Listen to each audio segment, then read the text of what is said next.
Bonjour, bienvenue dans la série sur les échecs.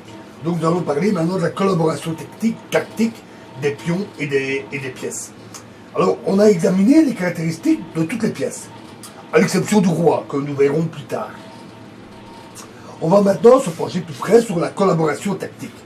Alors qu'entend-on par collaboration?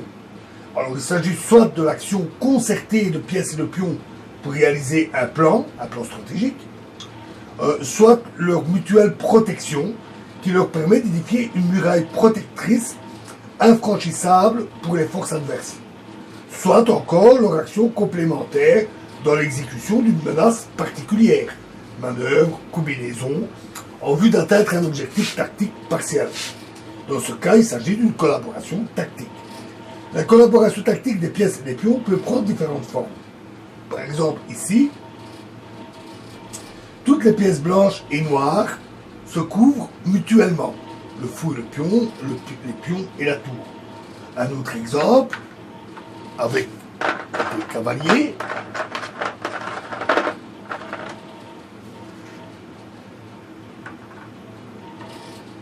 Où ici, toutes les pièces se protègent les unes les autres, ou encore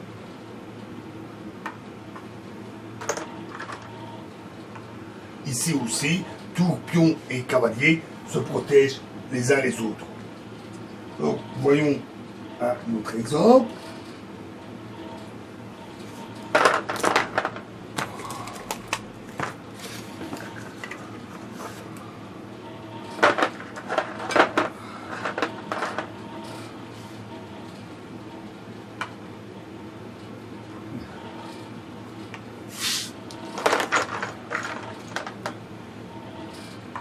Alors, ici, les pièces blanches forment une muraille protectrice, le pion et le fou, qui empêchent le roi de passer.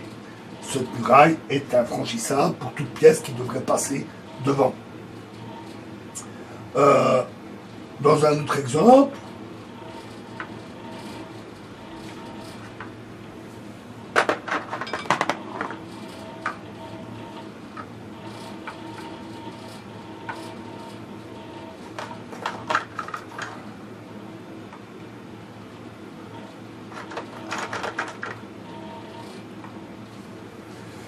dans cet exemple, les blancs font nul. La position est totalement nulle, et ce, en dépit de la grande supériorité matérielle des noirs. Une dame contre une tour.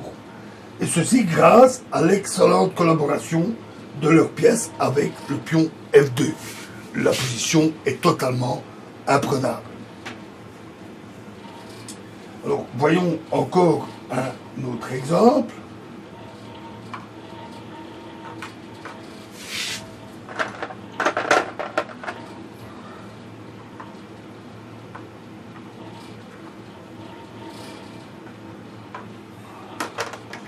Ici, les figures blanches réalisent une collaboration maximale en vue de fermer le réseau de mat. Ainsi, ici, c'est C7, échec et mat. Et ici, voyons un autre exemple.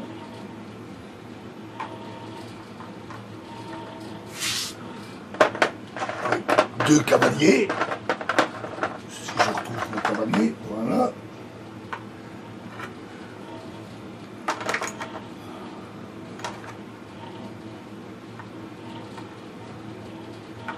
Dans cet exemple, on voit la collaboration des pièces avec le pion tout à fait clairement.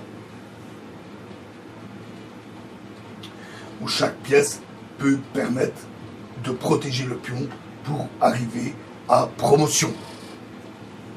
La tour noire soutient efficacement l'avance du pion, tandis que celle du cavalier, les cavaliers protègent le pion pendant son avance. Presque toutes les combinaisons sont basées sur la collaboration des pièces et parfois sur celle des pièces avec des pions.